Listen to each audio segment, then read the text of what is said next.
Hi everyone and welcome to new episode of Tips and Tricks.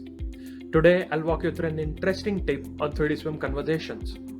The 3DSwym conversations is a great mode of conversing and collaborating with your colleague or team. As you all know, if there is no activity in the conversation for 90 days, the conversation is automatically removed.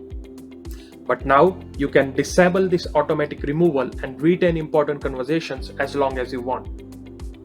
Let me show you how to make this happen. We are now in the 3DSwym conversations and you can see Sarah has created a group conversation to converse and collaborate on BME marketing campaign. Most often we have such conversations that will continue for several months and we certainly want to retain them even later for reference. To do this, you can click on the settings and disable the automatic removal of such conversations. When this is done, a message appears in the conversations so that all the stakeholders are aware of this change. I hope this tip was useful.